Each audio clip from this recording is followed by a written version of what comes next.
पूज्य गुरुदेव को प्रणाम। आज आइए युवाओं के लिए चारी जी क्या कहते हैं कि संभवतः परस्पर विरोधी दो विचार हैं। एक, हमारा यह कर्तव्य है कि हम दूसरों की सेवा करें, और दूसरा प्रश्न यह उठता है कि हमें किसी व्यक्ति के संस्कारों के भोग के बीच पड़ने की क्या अनुमति है। तो जब किसी का कष्ट दूर करने के लिए हम सफाई आदि करने की दृष्टि से आध्यात्मिक शक्ति का प्रयोग करते हैं, तो हम संस्कारों के भोग में हस्तक्षेप कर रहे हैं। लेकिन मानवीय जीवन के सामान्य स्तर पर हम जो कुछ भी कर सकते हैं, हमें यह अवश्य करना चाहिए। आप समझे तो वास्तव में कोई विरोध नहीं है। दो भिन्न स्तरों को मिला देने के कारण हम परेशानी में पड़ जाते हैं। कुछ समय पहले की बात है, 26 वर्ष की उम्र का एक फ्रेंच लड़का मुझे खूब प्रेम पत्र लिखा करता था।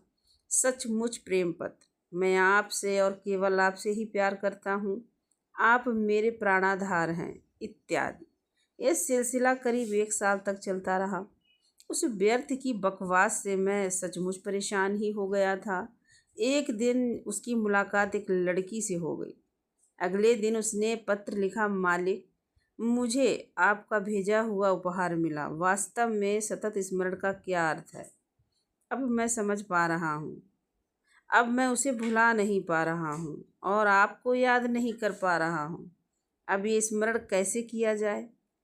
तो जिससे दिल लग गया उसका स्मरण सदा बना रहता है। जैसा कि बाबूजी कहा करते थे कि यदि घर में कोई अस्वस्थ है, बीमार है, और आप ऑफिस के या कॉलेज में अपनी ड्यूटी पर गए हैं, तो आप बिना किसी प्रयत्न के अनजाने में उसका ख्याल मन में बना ही रहता है। ये स्वाभाविक है। इसी प्रकार यदि आप किसी व्यक्ति से प्यार करते हैं, तो आप उसके बारे में सोचते ही रहते हैं। तो देखिए, सतत स्मरण प्यार पैदा करने की एक प्रक्रिया है। यह अपने आप में लक्ष्य नहीं है, अंतिम गंतव्य नहीं है। यह किसी चीज़ को हासिल करने की प्रक्रिया है। जैसा बाबूजी ने कहा है कि जब आप किसी व्यक्ति से प्यार करते हैं तो उसे याद करते हैं और आप उसके बारे में बार बार सोचते हैं। सोचते रहिए और धीरे धीरे आपको प्यार हो जाएगा, क्योंकि प्यार के बिना आध्यात्मिकता असंभव है, जबकि अध्यात्म के बिना प्यार संभव है। धन्यवाद।